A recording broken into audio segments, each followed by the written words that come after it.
Hello, welcome everyone. We are here I'm in Snowy, Texas. We have a number of other folks here with us, and we are here for the Art of Arab Dress, which I am super excited about. So Dr. Reem, if you could advance to the next slide, I would love to introduce our guest. So this is part of the Celebration of Islam Through Art event series. And we are working towards building a better understanding, building bridges, more metaphorical bridges in Texas, but also globally, and understanding traditions of Islam and the Muslim community around the world through art. So we're so pleased to welcome Dr. Reem El Mutwalli and to give her to discuss the art of Arab dress. So just a brief introduction. So Dr. El Mutwalli is the founder of the Zay Initiative, and that was founded in 2018, and she has a vast amount of experience. And in particular in the Cultural Foundation in Abu Dhabi, but also as a private costumer and interior designer, which is very exciting. So her curatorial projects and public outreach have been very significant, and I really encourage everyone to go find more information about that, seek out her books, such as her most recent book, Sultani, The Traditions Renewed, and then also her writings in more popular venues, such as lifestyle magazines and Harper's Bazaar Arabia. So all very exciting, and again, the warmest welcome to Dr. Reem El Mutwalli. Thank you, Leah. Thank you for inviting me to this lovely session, and I'm very excited to present to you, and I hope that we will have an enjoyable and entertaining as well as educational 30-40 minutes as we go. Fashion is often a reflection of the cultural conversation of its time, and today there are more options than ever for all of us to express ourselves. Thank you all for joining me today on this journey, and I hope it will be entertaining as it is informative. Today, the Middle East is associated with the production of oil and petrochemicals, but for centuries, the region has supplied Europe with silk, cotton, and flax. The textile industry was the largest during the medieval and early modern era. And this has shown its mark in many ways, especially on the language of Europe. For example, cotton comes from Qatan, Damas comes from the city of Damascus, Gaus is from the Arabic Qaz, which means silk, Mohair is from the Arabic Mukhayyar, which means chosen, muslin is from the city of Mosul, macrame is Arabic for maghrama, which is striped, and chiffon is Arabic for chef, which is transparent, which is very interesting because even with garments, there are also roots from the Arabic language. Chemise comes from the Arabic qamis, kaftan comes from the Arabic qaftan, jumper comes from the Arabic jubba, sash comes from the muslin turban, and so on and so forth. We could do a whole session just on these words and terminologies, which brings me to the word Zay. What does the word Zay mean? It is our name, and it originates also in Arabic, and it simply means the costume and general attire of certain country or era. Why are we concerned with the Arabic language? Because we in the Zay focus on the legacy of the Arab world. And what do we mean by the Arab world? An Arab, like an American, is a cultural trait rather than a racial one. The Arab world is full of rich and diverse communities, ethnicities, religions, groups, and cultures, including Muslims, Christians, Jews, Yazidis, and other minorities. Differences do exist, not only among countries, but within countries as well. And there are over 200 million Arabs worldwide. Generally, anyone who adopts the Arabic language is typically called an Arab. So who are we? Simply put, we are at the Zay Initiative, collect the tangible to narrate the intangible. We collect artifacts to help record the stories of those who used them or wore them. And we do that through 5 pillars. We collect and we document, we conserve, we present through a digital platform and a digital archive, as well as a blog. We encourage intercultural dialogue the way we are doing now with you. And we try to have a platform that will inspire designers to go back to the roots and understand the heritage in order to create for a sustainable future. And finally, and most importantly, we aim to empower women regionally as well as globally by bringing their untold stories to life. The Zay Initiative also focuses on the 17 Sustainable Development Goals adopted by the United Nations member states in 2015 as a universal call to action to end poverty, protect the planet, and ensure that all people enjoy peace and prosperity by 2030. The Zay Initiative is proud to be particularly aligned with 4 of these SDGs. And we do that through our platforms. And as I go along, I will be mentioning how we really do that. So we come to the point at hand, and that is, what do people think of when Arab or Muslim women are mentioned? The 2 words Muslim and Arab are often understood to be interchangeable, but they are not so. Not all Arabs are Muslims, and not all Muslims are Arabs. I just outlined what an Arab was. While in Islam is a faith, and by most estimates, about 1/5 of humanity, 6 billion plus people, or approximately 1.6 million, are Muslims. In other words, a Muslim is a person or an individual that embraces the religion of Islam. They range from Indonesia, Southeast Asia, India, Pakistan, Bangladesh, Africa, China, Australia, to Western Europe, to Canada, and the United States. And when we look at Arab women today, in this generation that grew among globalization, and thanks to technology, they have been exposed to the world around them. Many have grown up educated, exposed to consumer culture, and expect to express every aspect of themselves through participation and contribution. They are women looking for clothes that are stylish and fashionable, but also in line with their religious and cultural beliefs. They have larger amounts of disposable income, thanks to their positions in the workplace rather than the home. Thus, they are a force to reckon with. And according to the State of the Global Islamic Economy report of 2019, Muslims spent 270 billion in 2017 and are expected to spend 361 billion by 2023. And most of these are women, really. The basic components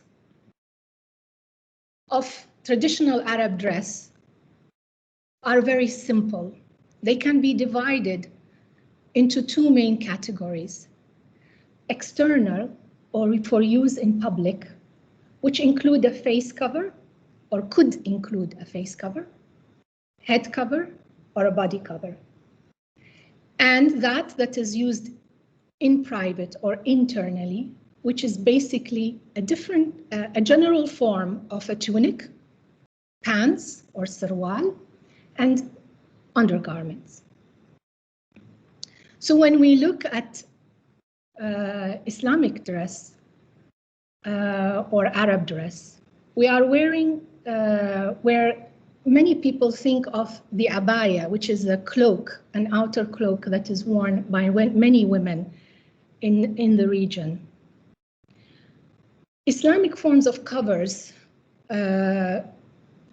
generally referred to as the hijab, which means that conceals, that covers, is often reduced to a vilified symbol of a pawn in the culture of fear. Women in hijab risk stereotyping, social exclusion, judgment, and abuse. Many associate the veil with extremism and female suppression. This does not represent the complete story. For many women who wear the hijab, it is a matter of choice, preserving their modesty, privacy, and respect of their culture, religion, and tradition. As you see in this slide here, you see the various types of hijabs, and all of these are examples that are used by this wide range of Muslim ummah. So one kind of hijab that is worn in one area might not be the same one that is worn in another. So we shouldn't be pigeonholing them, and we shouldn't be putting them together.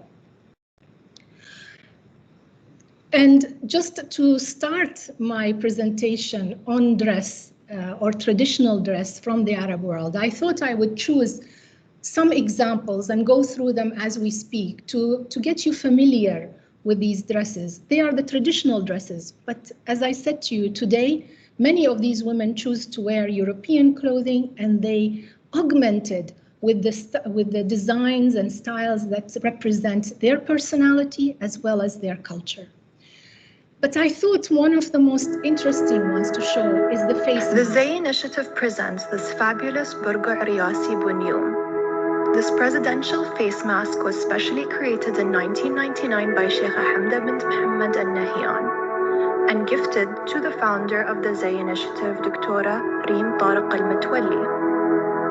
The overall shape of the face mask follows the Yasi style, in direct reference to Yas tribe. The fabric is dyed using indigo, found in grades of bluish to purple, which is then rubbed and burnished to produce a metallic luster. The indigo would dye the skin of the wearer blue. For this reason, since the 1980s, masking tape and laterally prefabricated adhesive plastic sheets are placed on the back to protect the skin.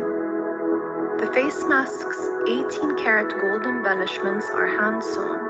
The top line is composed of 23 round discs that resemble stars and are thus known as Nujum or Nujum.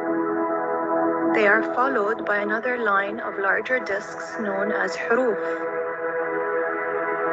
The burqa is fastened to the head using a braided golden metallic cord known as shubuj.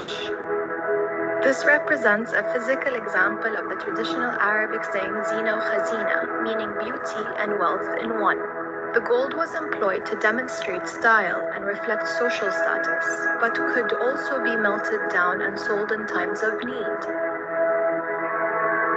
The Zay Initiative, an ode to the past, a nod to the future, a collection of Arab dress and adornment, celebrating human narrative.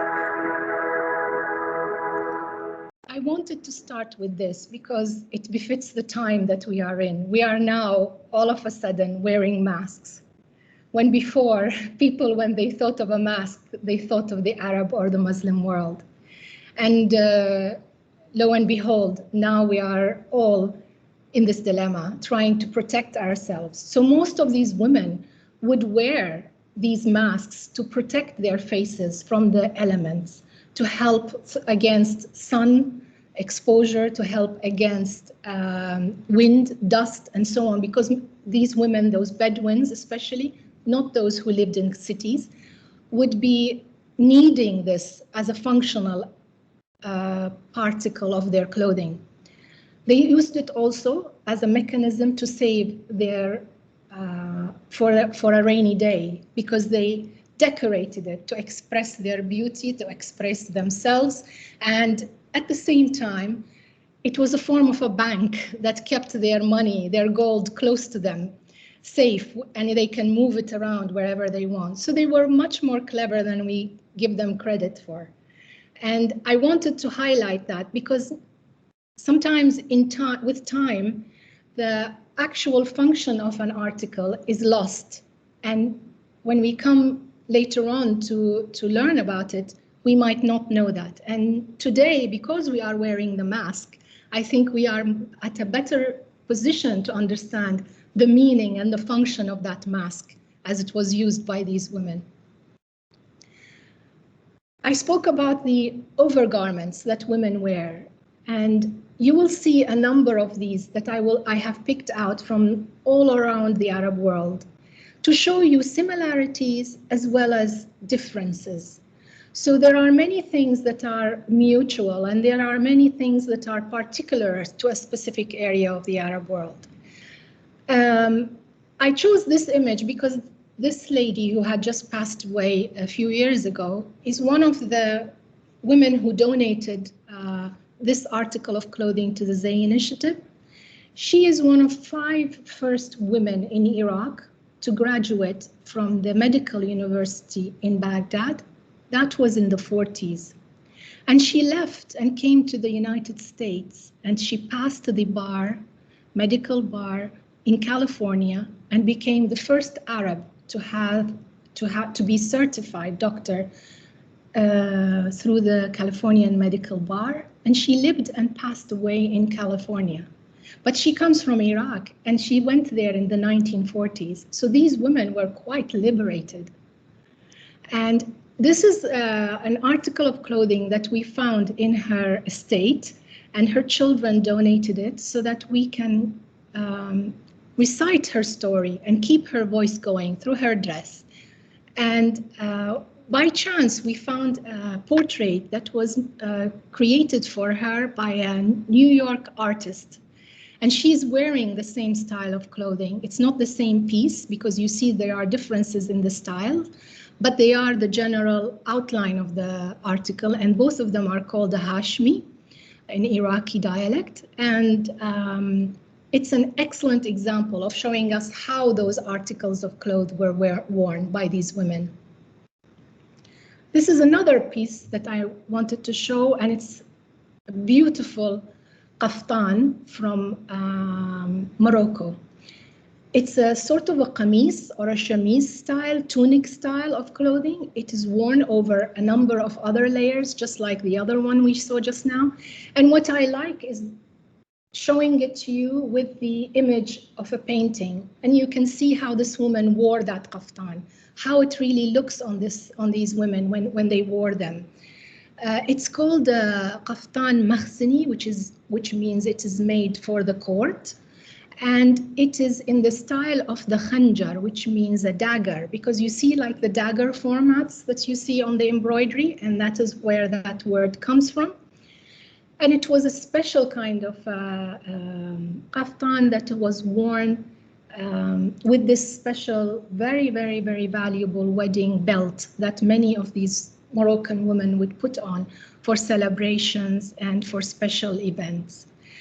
This article of clothing came to us from Austria, where a young man called on us and said, I heard about the work that you're doing, and I would like to donate a piece that my mother used to wear. She was an actress, and she used to travel to Morocco a lot, and her brother was a famous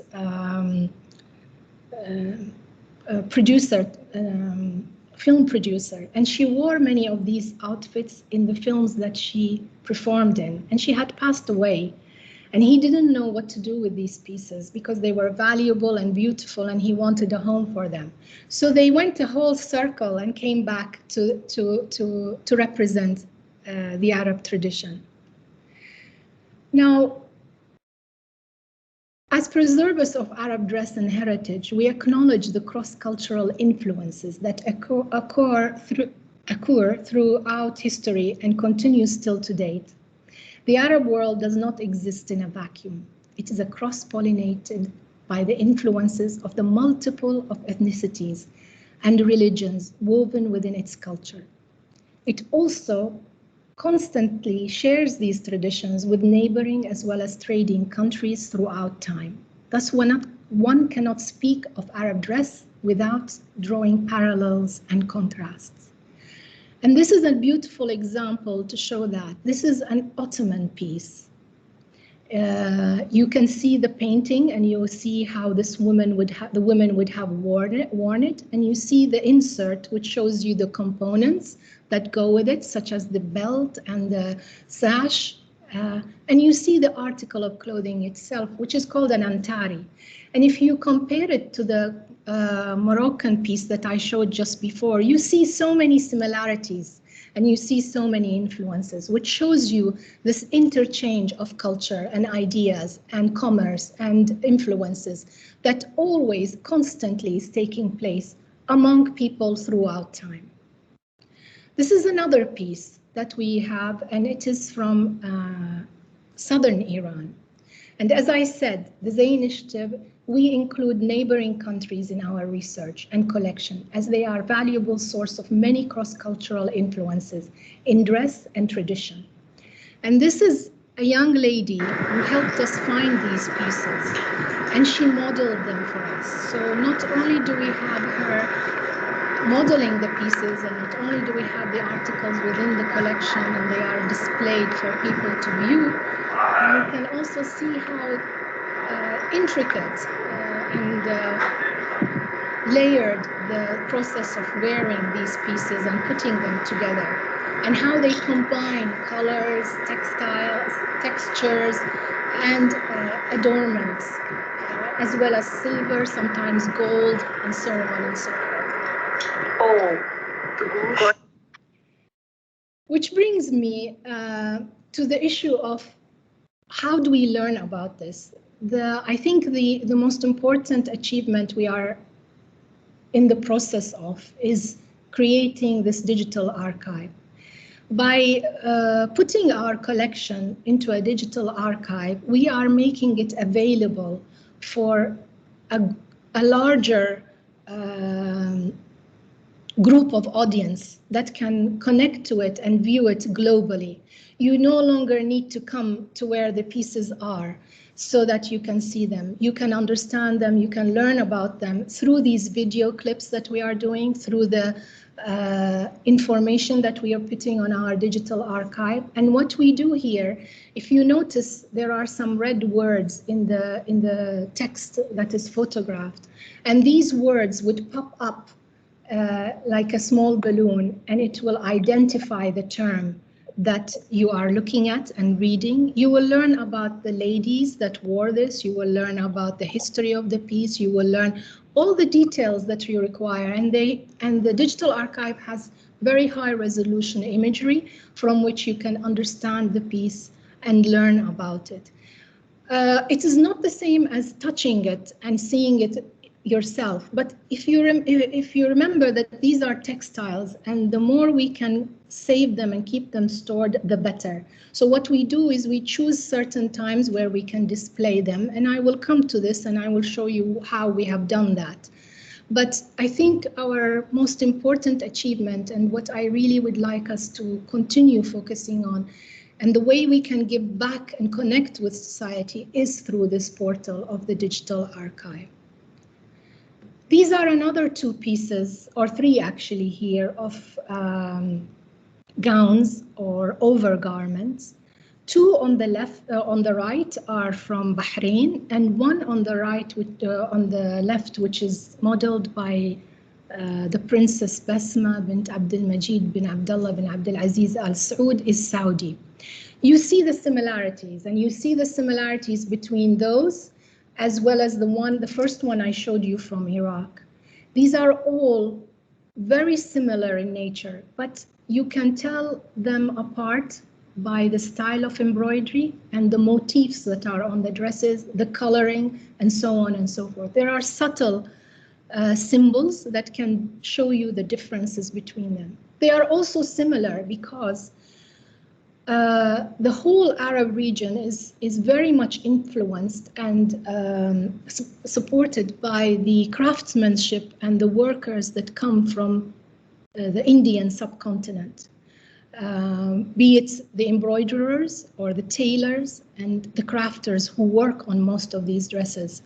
In the early days, they used to come directly from them. They were imported from there. Today, there are many, there's a large industry that supports this, and they are produced in centers such as Bahrain, Al-Ihsa in Saudi Arabia, areas in Saudi Arabia, southern Iraq, and so on and so forth. And again, they always tend to adapt from one another, get influenced by one another, and you see a lot of similarities as well as differences, as I said. And because of this interchange of ideas and of words and terminologies and their use in different areas, as I said to you, the first one I showed was a Hashmi. The same style of dress is used in Bahrain, and it's called a thob nashal. And it could be called a different name in Egypt or in Syria or in southern Oman or Yemen and so on. So it was very important as we were working on the digital archive is to go back and make sure that we record these terms and terminologies and put the right glossary of terms. So it added another layer of very hard work for us. But we think it is very important if we are to be serious about the work we are doing. And when we went back and researched, we found that a scholar by the name of Dozy, Dutch scholar, in 1845 created the first dictionary of Arab terms related to dress and vestments. And no one has followed up on that. And we thought it would be a wonderful project to do, is to go back and study that and start producing it in a digital form and adding to it the way these terms changed in time and the way they adapted and evolved and came to us today and what's happening to them, which takes me to the point that I started with, and the way I showed you that so many words in our languages do come from a certain root, and we want to put all of this together. And by showing that, we are not only preserving them and making sure they are understood, but also we are building cross-cultural bridges between our country, our culture, as well as other cultures that are surrounding us. Another form of this overgarment, it is called a thob in the UAE, where I am talking to you today. Actually, I am here in Dubai. Usually I am in London, but today I am in Dubai. And in Dubai, they call it a thob. And a thob has, again, its peculiarities, and it has many similarities with other ones that are from the region. And this particular one serves many functions, and you will understand the function as you see the video. I prepared it, so I'm going to show it to you. The Zay Initiative presents the Thob Kandora Miyazza, made in 2011. This dress was spotted by Dr. Reem El Mutwalli in this rare photo taken when the UAE President Sheikh Khalifa bin Zayed Al Nahyan was visited by his nephew and a group of his nieces as they paid their respects during Eid celebrations in 2011. Worn by Sheikh Hamda bint Hazza' bin Tahnoon bin Muhammad Al Nahyan, age 7 then, it was later donated by her mother, Sheikh Moza bint Muhammad bin Khalid Al Nahyan, to the Zay collection. This type of combined overgarment and tunic, thob kandora, evolved post-1990s as a 2-in-1 special occasion dress. This example is made from panels miyazza'. Traditionally, the paneling evolved out of frugality, when garments were made from several pieces of expensive leftover fabrics. Over time, it came to be recognized as a style in itself called miyazza', from the Arabic word mjazza', which means paneled. This garment is machine embroidered in gold metallic thread zari with arabesque motifs. The embroidery accentuates the neckline's central axis and paneling joints, as well as sleeve cuffs of the inner tunic. The embroidery is then further accentuated with royal purple, grass green, and deep red Swarovski crystal iron-ons, fusus. Now, this is another thob, but in Egypt they call it tob rather than thob. So do you see the variations in dialects and the variation in terms, which can be lost in time, and it confuses many who try to learn and study the subject matter. This is from Siwa, and again you see examples of the women wearing it, as well as it's on a mannequin, which is part of our collection.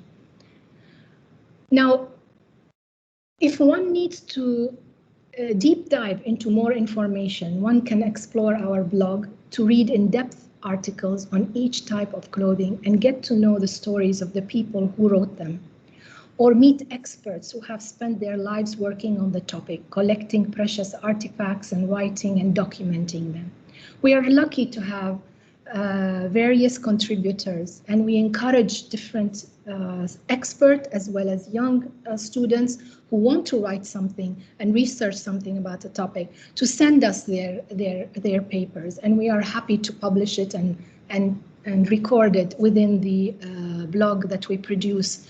It is produced once a week, and we have two wonderful scholars who write constantly, and they liaison and work with different people and interview them and work on this part of the platform. Another part of our platform is the Instagram account. And this one is very light and wonderful way for us to connect with people and to give small synopses about this culture and about the dress culture of this area of the world. If you're looking for a light way to explore the topic in a brief daily doses, you can always follow us also on the Instagram. You might ask, what about men? Are we focused only on women's clothing? No, not at all. I think to understand the culture, you need to understand men and women and children's clothing. You have to take it all as a whole. And we're doing it one step at a time. We have a few pieces also of men's attire, and this is one of them, which is a very interesting piece. It is called a Mahdi Jubba, and it represents the clothing style of these warriors of the Mahdi tribe, or the Mahdi warriors, they call them, of Sudan.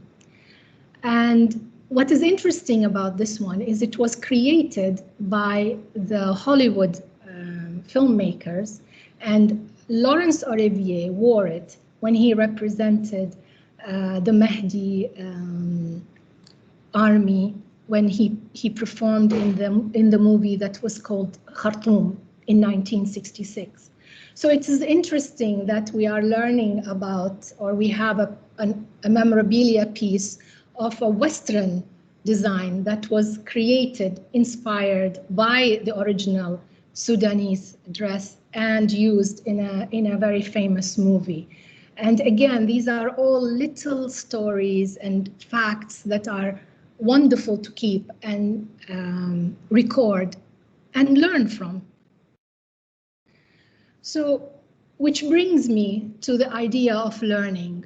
And as part of our mission to empower students is to access to our webinar, which is complimentary. However, if you would like to access all of our recordings, you will need to become a friend of the Zay. So we encourage also students to become our friend and be able to access a library that is growing as we go along. We add to it, we have 2 webinars a month, and every webinar speaks about a specific topic of dress related to the Arab world. But with this slide, I want to also speak about the image that you're seeing, and this is called an izar. An izar is a predecessor of what is known as the abaya.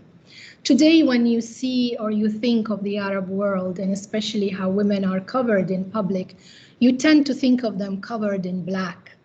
But originally, these women were very colorful, and they wore very colored fabrics, such as these 2 pieces of fabric that created the top and bottom cover that is used when they go out in public. And eventually this evolved into an abaya, and then the abaya evolved into the black color. And today, if you look at the Gulf region, Saudi Arabia, the whole Arabian part of the Gulf, the young generation is choosing colorful dress formats that function as the abaya, but at the same time give them the necessary cultural and religious guidelines. This is another piece that we have, which comes from Tunis. And in Tunis here, you see in the image how the bride would wear it. And you see the tunic piece that dates to the 1920s that is part of the collection we have.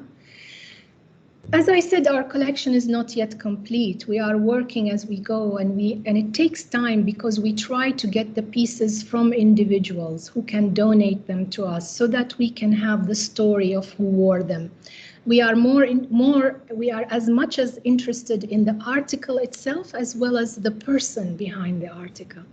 But I thought to show the image because it shows you can understand the context of wearing this article of clothing and look at how many pieces, other pieces that go with it to accompany it. And it shows you the long way that we have in order for us to collect and then compose this whole article or outfit as it is worn traditionally.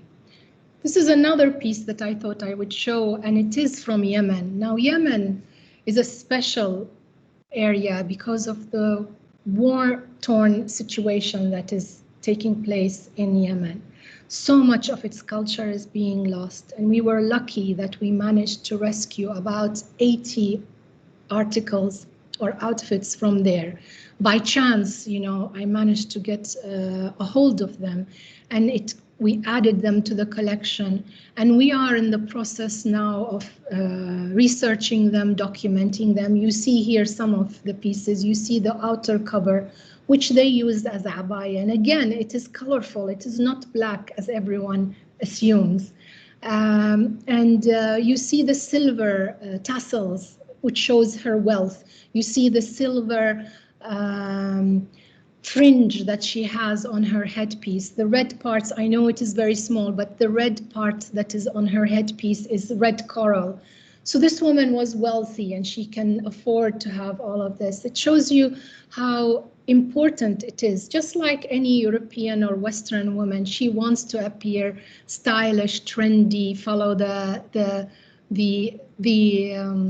concepts of the time that she lives in.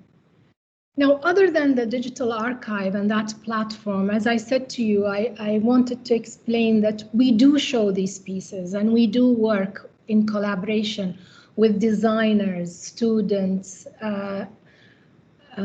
institutions, and we try to work with them in different levels and formats, not only by exhibiting, but also by helping them when they are designing. And as you see in these images, we have two examples. We helped a designer, a British designer, who was working on a production that took place. It was the last production that took place in December before the COVID situation in celebration of the UAE National Day. And we dressed about 400 women in this prototype that this designer created out of the archive that we have and studied it, and we worked with her in order for her to establish the accurate information and detail for those to be produced. And luckily we managed to have 2 of these returned back to us to be part of our collection. So not only do we have this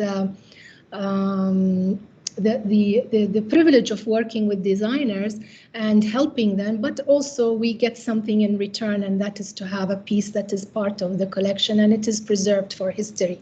We also worked with a young designer from the UAE to create scarves that are given away as gifts to dignitaries and officials that come to visit the area. And this was another project that we helped her with, and we researched with her, we gave her the information, and she created the work.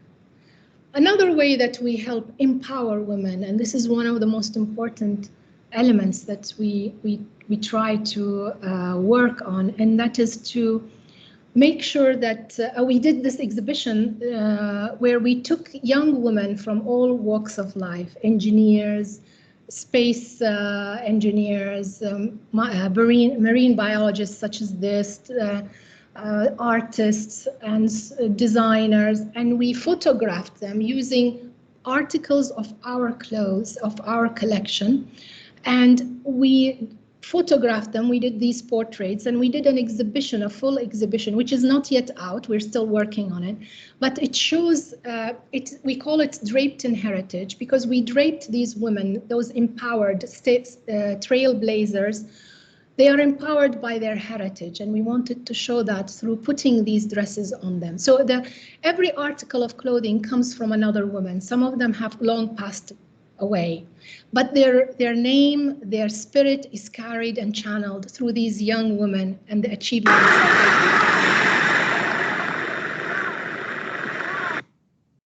And this is another one, and she's a ballerina. It is an effort to show that heritage is never obsolete. It is never in the past. It can continue and be sustained to the future. And this is our way of making such a statement, that these empowered women can exist if they continue to uphold their traditions and their culture on them. This is a designer, jewelry designer.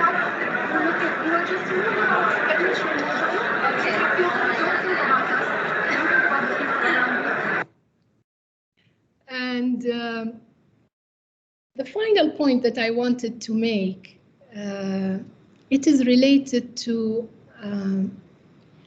how do we respect cultural appropriation, and how do we interact with each other? When is it that we are not stepping on any other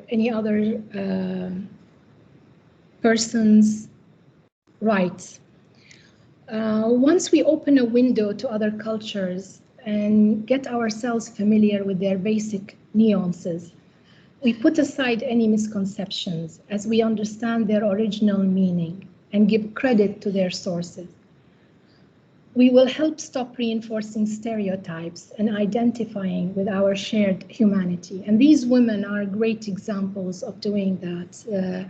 Just the way they carry themselves, the way they use their dress to communicate this outreach, this respect to other culture, I think is admirable. And if we follow suit, I think we will understand, or we be respectful of each other and be able to communicate well with each other. You might say, what has all of this got to do with me? And I think this last slide before we go to question and answer is very informative, because you see here a very iconic woman who is wearing a most beautiful gown, and for the Grammys in 1977. And if you look closely, this is an Asyuti gown. It comes from Egypt. It was embroidered by tribes in Siwa, Egypt, and it's called Tul Bittalli. It is silver on netting, and it was very popular in the 1920s, and it carries until today to inspire designers from all around the world and inspire women to dress up in this kind of traditional clothing, but with a very, very, very modern twist. And it shows you how appreciative this designer was of the gown, because if you look at it closely, I don't know how to use this mechanism to enlarge the image, but if you look at it, it is one long scarf that is wrapped around the body and connected with these straps so that it's not cut.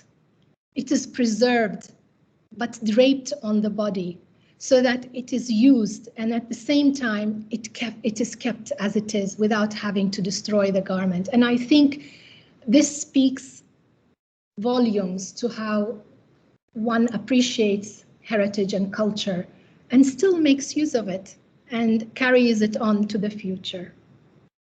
I hope I gave you a short but entertaining introduction to the culture of dress in the Arab world.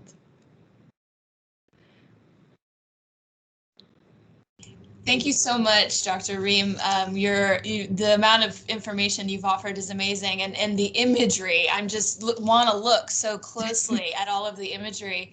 And I do want to say now, before I'll start off the Q&A with a question of my own. I actually have several, but we'll see. So I also want to say that we're having trouble with the chat, but I will be sharing a survey that our colleagues at the Zay Initiative have developed in case folks want to get in touch and want to hear more and become a member or find information about the newsletter. And so we'll be offering that when this recording is up on YouTube. So please look into the description to find that because it is all about people getting involved, as Dr. Reem has mentioned. So to begin Q&A, I want to go back to that point that you made about appropriation and about the potential tensions that can come, but also the sort of benefits, the cultural benefits that we can find through understanding, right, in the understanding of fashion and things. And so thinking as an educator and with my students in mind, I'd love to hear your thoughts about the traditions of Orientalizing and of Orientalist views, right? So European views on quote unquote the Orient or the Middle East or the Arab world, and how that continues today or how you see it different today, and then how that might mix into this question of the appropriation of dress, of Arab dress in particular in the West. It's a very good question, and I feel that technology has aided this concern or this issue, because now with this communication and visual presentation of so much, we can overcome that hurdle and those ideas and stereotypes that were created through that period. I think, or I see our role as trying to dispel all of these. I see our role as an initiative is to try and put forward imagery as well as textual information and content that can educate those who are interested. And you can make your decision on your own. You can make your opinion on your own by looking at them and understanding and reading. I think this cultural bridge that we're trying to create is very important to help dispel any of this heavy concepts that we inherited with time. Also, you have to remember that the times have changed, and how people thought then and how people are thinking today, it's quite different and has changed. Women are not the same women that were there, that existed earlier on. They are empowered more, they are entering the workforce, they are becoming involved, be it in the East or the West. I don't mean it just in our area of the world, but you can see it all around. We are all trying to assert ourselves and present our own individuality.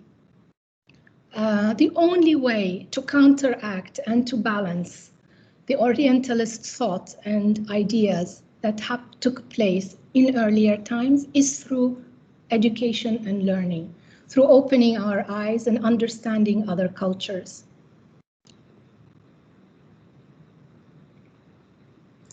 Thank you. I think a lot of us need to reflect, right, on that, and as you said, educate ourselves so that we don't continue or propagate unnecessary things in our globalizing world. You know, Leah, what is interesting is that when we go back and look at those imagery, in order to understand, for example, the textiles, the clothing, the articles of dress, and so on, we discover that many of the Arabs themselves began to think or are indoctrinated with these imageries as well. So we are falling into the trap as well as others who are not from the same traditional background. So the education is also to ourselves, to our children, to our people, to learn that this was not the imagery, or this was not the real perspective, or the only perspective that existed in that time, and that we need to learn more and understand more and compare what we see with others. And that's where it becomes very hard and quite cumbersome, really, because something that I thought I really didn't think I was getting what I was getting myself into, sort of thing, because this is quite a heavy burden to carry, and will require a lot of people's inputs.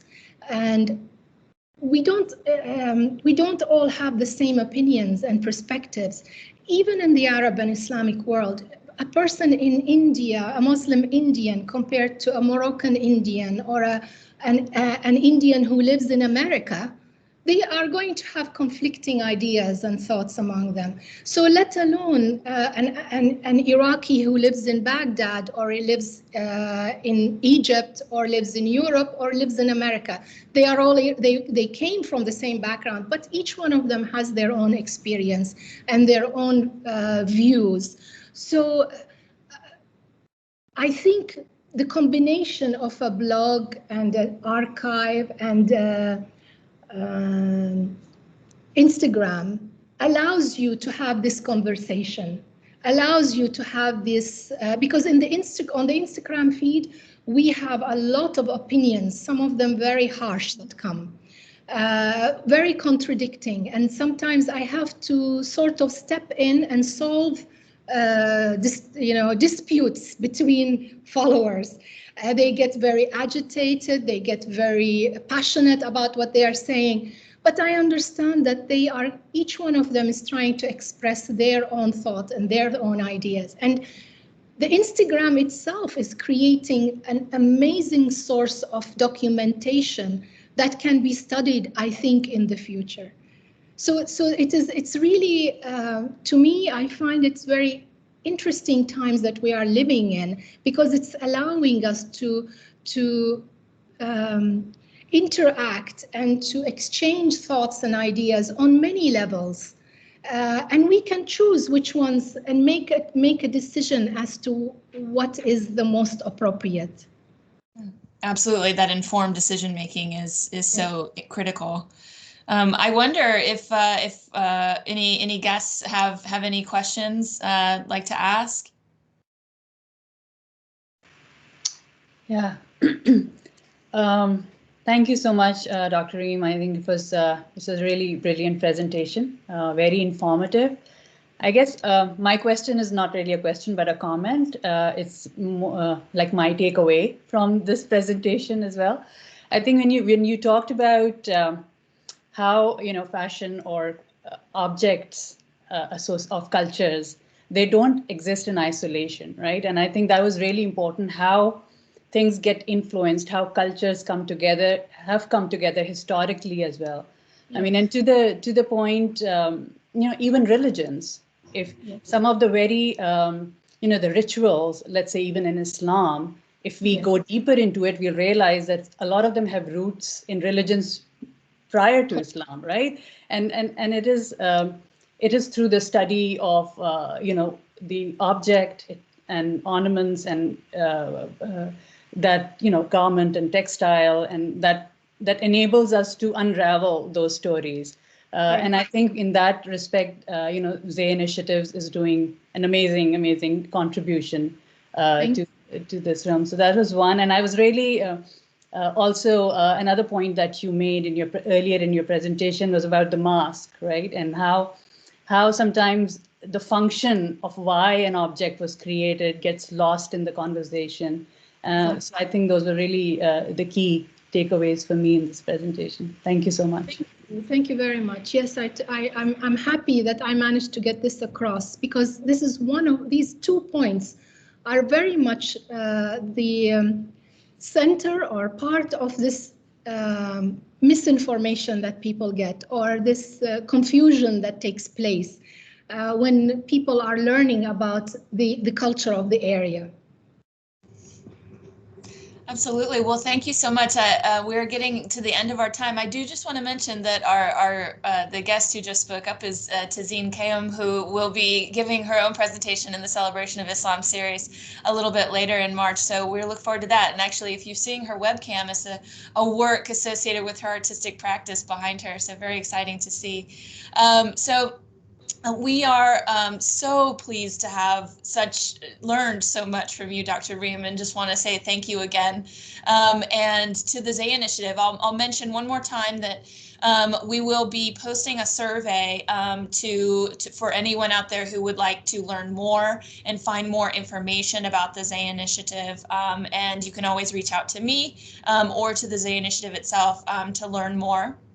But as we conclude today, thank you so much again to Dr. Reem, to Emma and Kat, who we've been working with as well at the Zay Initiative, and to all the folks who are investing in this engagement, right? So this engagement and the bridge building, as we mentioned before. So I hope that folks will join us again.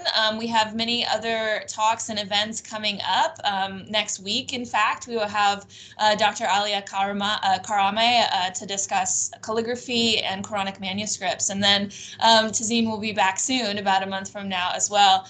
We have added a new event with Mr. Masood Khan, who is an architect conserving buildings in Pakistan, and I'm very excited about his work. And if you're interested in any documentary film projects I have a short flyer, please do get in touch with me as well. So with that, we will end today, morning for me, evening for many of you. Thank you so much again, and we're so privileged to have heard from you all and learned so much today. So thank you. Thank you very much. Thank you. Bye. Thank you so much.